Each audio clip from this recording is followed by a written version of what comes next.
Paper जी लगा हुआ है। ये 3 प्रकार की सेवा होती है, तनुजा, वित्तजा और मानसी। इसी को कहते हैं तन मन धन।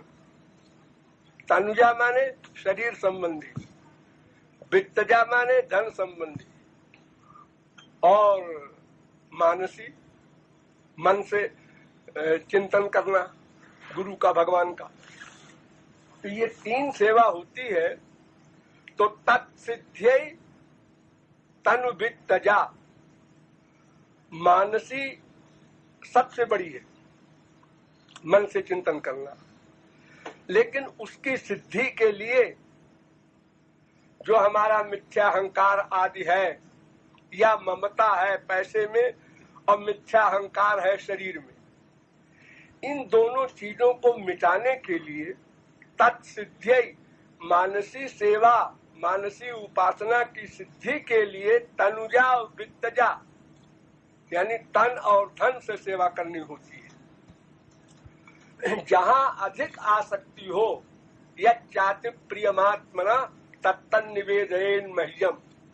वेद व्यास कहते हैं कि जिसमें तुम्हारी आसक्ति अधिक हो उसी का समर्पण करो। जैसे हमारे देश में ऐसा नाटक होता है आजकल, बहुत से बाबा ऐसे हैं कि वो कहते हैं कि एक चीज छोड़ो, हमारे पास आए हो, एक चीज छोड़ दो, कोई खाने की पीने की कोई चीज। तो वो छोड़ने वाला सोचता है कि जो चीज हमको पसंद न हो वही छोड़ दे। जैसे बैगन नहीं पसंद है किसी को तो उसने अब बाकायदा रजिस्टर रखे हैं वो बाबा लोग, उसमें लिखवाते हैं, तो उसने लिख दिया बैगन।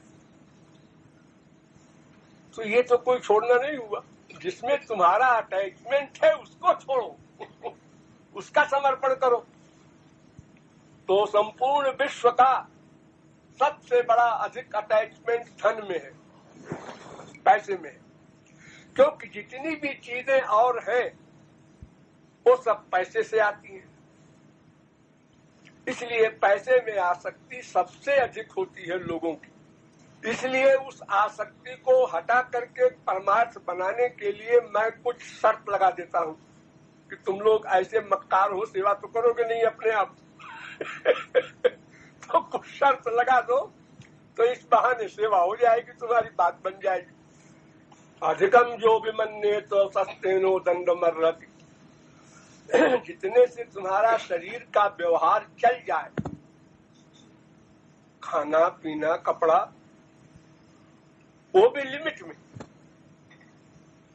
ये जरूरी नहीं है कि हम 1000 का पैंट बनवा के पहने। हमारा काम चल जाता है 500 में, तो काहे के लिए 1000 रुपया खर्च कराना आवश्यक? क्या दे देंगे दुनिया वाले देख के हमको? कोई डिग्री दे देंगे और बुराई करेंगे, लास्ट टाइम क्या बढ़िया पैंट पहने और चलेंगे भूलेंगे तो जितने में काम चल जाए शरीर का, बस उतने का हकदार है करोड़पति अरबपति सब।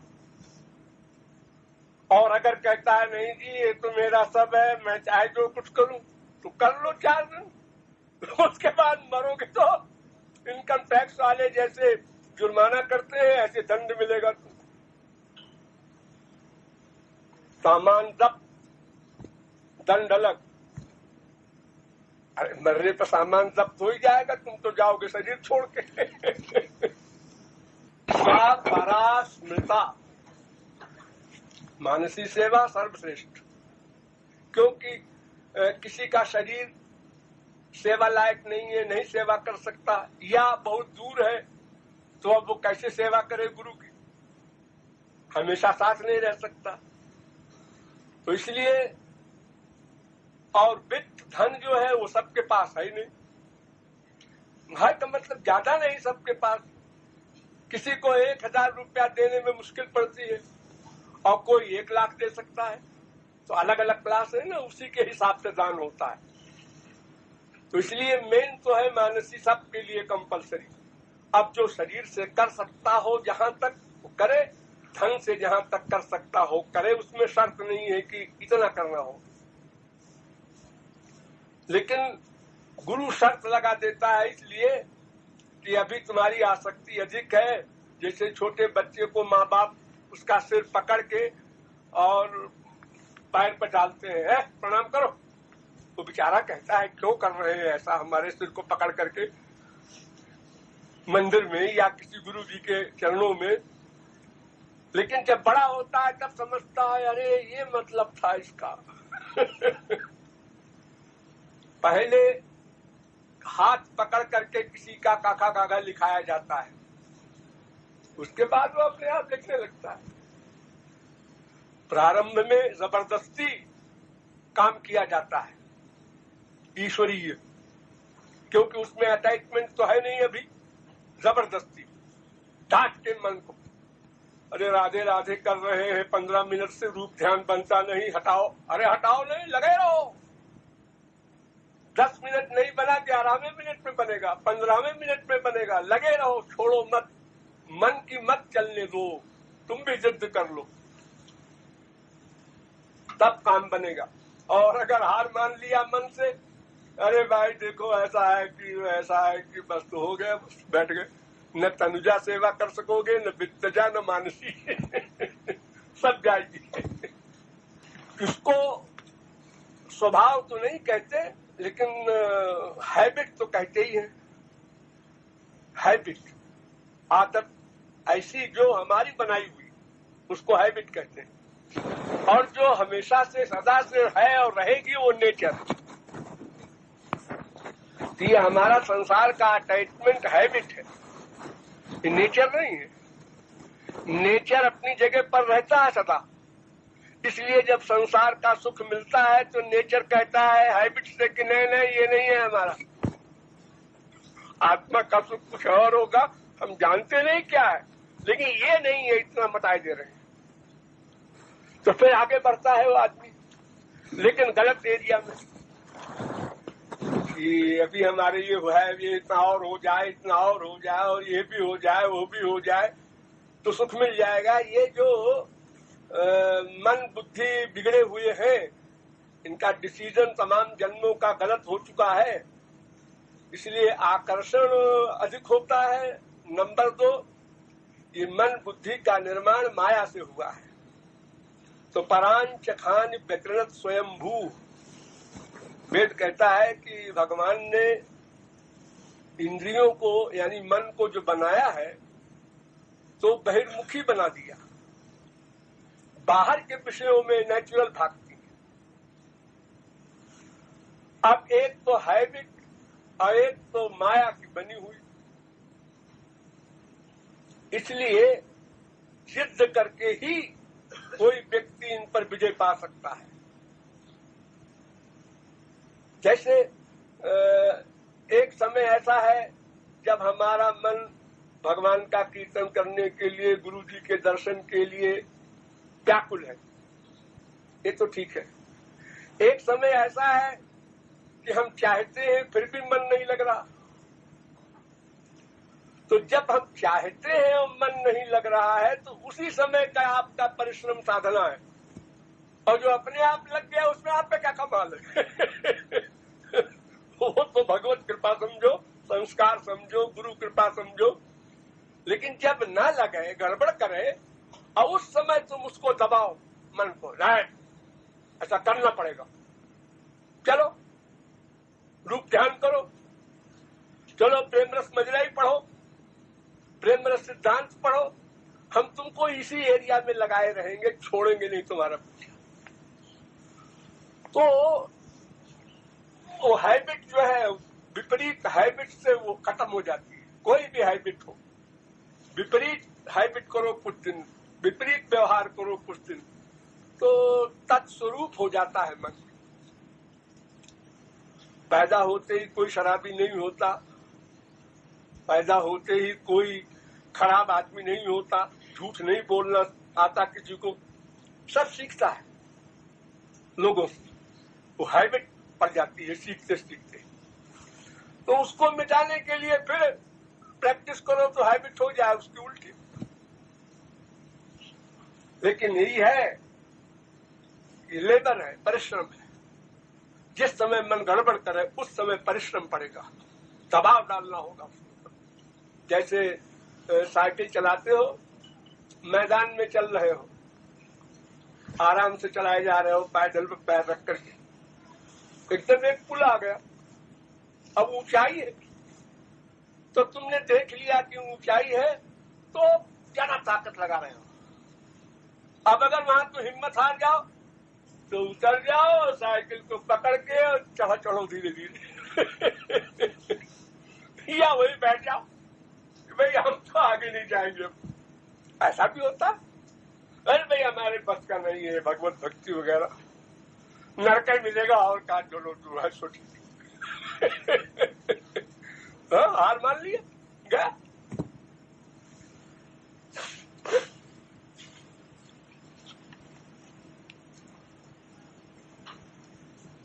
कोई भी काम, यहाँ तक कि करवट लेना भी सीखा है आप लोगों ने, बड़ी मेहनत करके, बड़ी प्रैक्टिस की है, तब करवट लेना सीखा है।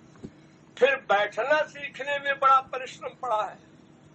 फिर खड़ा होना जब आपने सीखा है और चलना, तब तो हजारों बार आप गिरे, चोट लगी है, रोए, लेकिन हिम्मत नहीं हारे, तो चलने लगे। जब अबोध अवस्था में आपने इतना सब कर लिया तो अब तो आप समझते हैं कि भाई चलना जरूरी है, बिना ईश्वर प्राप्ति के काम चलेगा नहीं। 84 लाख में ऐसे घूमते रहेंगे अनंत काल तक, क्या होगा भविष्य। तो इसलिए परिश्रम से डरना नहीं चाहिए। संसार की कोई भी चीज ऐसी नहीं है जिसमें परिश्रम न हो। दुख से सुख मिलता है, सुख से दुख मिलता है, ये फिलॉसफी है। पहले दुख साधना, फिर सुख, और पहले सुख संसार का सुख लेना, बाद में दुख। आप तुमको जो पसंद हो फ्यूचर, उसी के अनुसार चलो। ये 12 साल तक 14 साल तक बच्चे स्कूल में पढ़ते हैं, किताबों के कीड़े बने रहते हैं, माँ बाप सबका मोह छोड़ करके।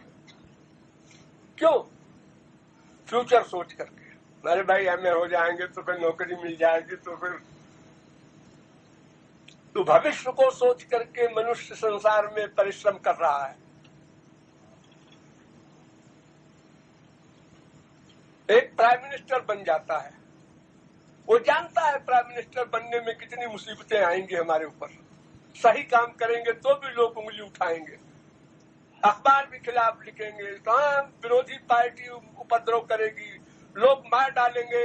ऐसी आशंका भी आज के युग में हो गई है, लेकिन प्राइम मिनिस्टर बन जाएंगे चलो ये सब कष्ट सह लेंगे। तो साधना का मतलब है कष्ट, परिश्रम। मन लग गया किसी समय, इसमें कमाल तुम्हारा नहीं। जब ना लगता हो और लगाओ, ये तुम्हारा कमाल है, तुम्हारी मेहनत। और ये भी मत सोचो उसका अधिक लगता है, हमारा कम क्यों लगता है। अरे भाई, किसी के बाप ने बैंक में रुपया जमा कर रखा है 10 लाख और मर गया तो बेटे को मिल गया हो, और हमारे बाप ने 10 रुपया जमा किया था बैंक में, हमको 10 ही मिला। अब हम कमा करके आगे बढ़ावे। तो सबके प्रारब्ध, पूर्व जन्म के साधन अलग अलग है थे, उसी के अनुसार सबकी चित्त वृत्ति बनाते हैं भगवान। जिसने बहुत परिश्रम पहले किया है उसके चित्त वृत्ति उसी प्रकार की बना देते हैं कि नेचुरल भगवान में मन लग जाए, नेचुरल गुरु में श्रद्धा हो जाए। है हमारी कमाई, लेकिन दिया भगवान ने कृपा करके उसको, वरना हमारी कमाई क्या करती, हम तो जानते भी नहीं हमने पहले क्या किया है। ये भगवत कृपा है कि उन्होंने हमारे पूर्व जन्म के कर्मों को नोट किया, हिसाब रखा, फिर ऐन समय पर फल दिया। हम सोच नहीं पाते। कोई महापुरुष हमको मिला, कैसे मिला वहां गए, फिर गए हुए कुछ नहीं, सब बेवकूफी की बात। न तुम्हारी बुद्धि ढूंढ सकती है, न कहीं आना जाना, न तुम्हारा कोई कमाल। यो भीतर बैठा जो भगवान है उसने ठीक समय पर तुम्हारे मन में ऐसी प्रेरणा करके उसने कहा कि तुम जाओ वहां पर, तब तुम गए थे, अपने आप नहीं गए थे। तो कर्म फल देने वाला जो है वो सब हिसाब रखता है, वही सब काम करता है, वरना कर्म तो जड़ है, अपने आप फल कैसे बनेगा। जो कुछ हमारे पास है ये भगवान का दिया हुआ सामान है। हम शरीर भी अपना आप नहीं बना सके माँ के पेट में, वहां से लेकर बाहर का संसार जितना हमको मिला बाप दादों से 420 से जैसे भी, ये सब भगवान का है। कॉमन सेंस से सोच ले, क्योंकि मरने के बाद शरीर भी यही छोड़ दिया जाएगा, इसका मतलब ये भगवान का है। अगर हमारा होता तो हम कुछ तो ले जाते यहाँ से। तो इस बात को समझ करके तो भगवान में अटैचमेंट करना है, भगवान के इस मटेरियल सामान में नहीं।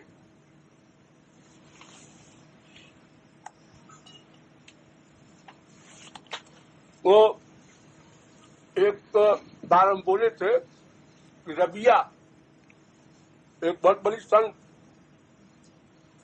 लकड़ी में आग लगा करके और चिल्लाती हुई रोड के ऊपर शहर में दौड़ी और उसने कहा कि काबा में आग लगा दो। अब सारी दुनिया जाती है हज करने और इतनी बड़ी संत तो कहती है आग लगा दो। लोगों ने पूछा, अरे क्या बोल रही हो? उन्होंने कहा कि लोग मकान की पूजा कर रहे हैं, मकान मालिक को भूल गए। काबा जो है वो एक पत्थर है, एक चट्टान है। मक्का मदीना में जहाँ जाते हैं लोग, तो मंदिर है, मस्जिद है, ये तो घर है, आप घर मानते हैं इसको, भगवान का मंदिर है माने भगवान का घर है। अब तुम भगवान को छोड़ करके और मंदिर की पूजा करो। तो उसने कहा कि लोग मकान के उपासक बन गए हैं, मकान मालिक को भूल गए हैं, तो काबा को जला दो ताकि मकान मालिक को याद करें, खुदा को।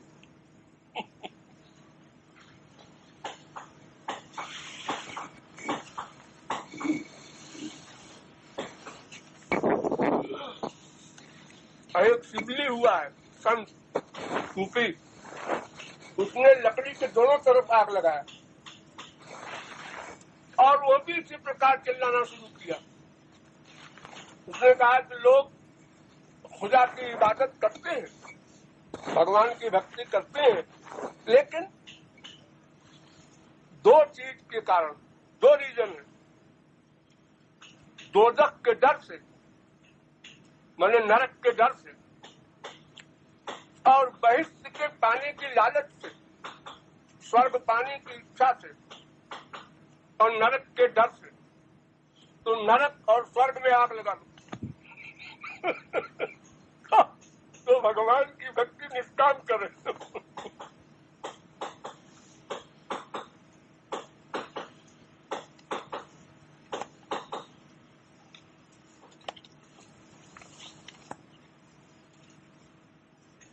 युधिष्ठिर से 7 सवाल किया था यक्ष ने।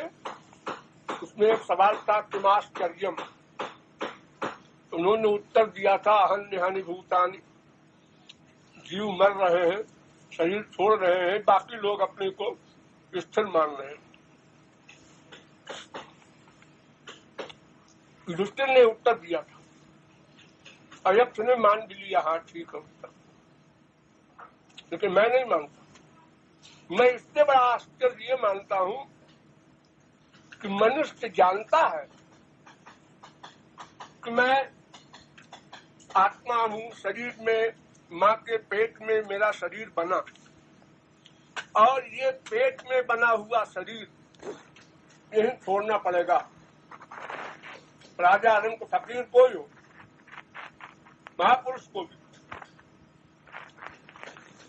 तो फिर यहाँ के सामान को अपना हमने कैसे माना, हमारा कैसे है वो? जब हमारा शरीर हमारा नहीं है, न रहेगा आगे, तो शरीर संबंधी कोई भी सामान हमारा कैसे है? हमने क्यों उसको अपना माना? तो 1000 बार शास्त्र वेद सुनने के बाद भी वही बीमारी।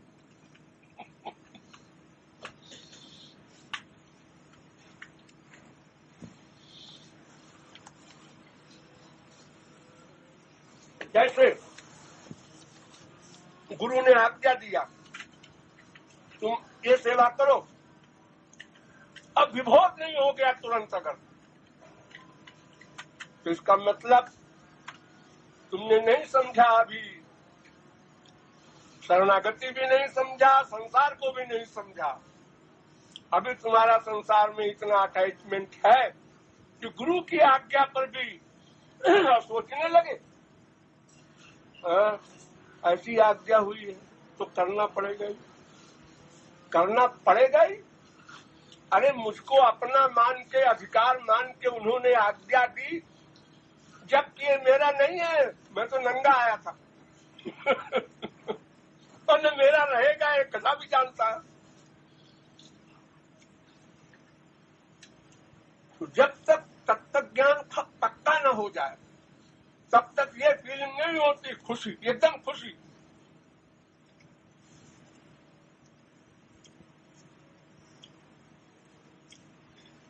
हमको डांटे, हमको दंड दें, हमारी बुराई हो, ये सब भावना पैदा होना चाहिए। जितनी ये भावनाएं पैदा होंगी समझो साधना उतनी अच्छी है तुम्हारी। और लापरवाही करोगे तो सब उल्टा होगा।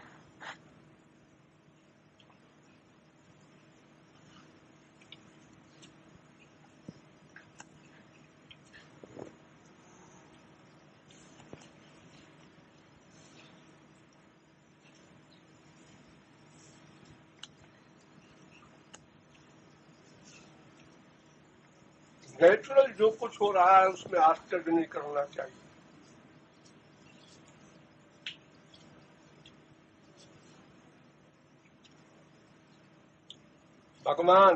भगवान के जन्म, भगवान का विषय, इन तीनों के खिलाफ है माया का जगत। अगर कोई भगवान के मुवाफिक कहीं हो जाता है तो ताज्जुब है, आश्चर्य। इस कलयुग में उसने राधे कहा हमारे कहने पर, आश्चर्य। ये आश्चर्य नहीं कि उसने गाली दिया श्री कृष्ण को तो स्वाभाविक है। वो क्या करे बेचारा, न कश्चिन ना पराध्यति है तो जब माया के अंदर में है तो क्या करेगा बेचारा।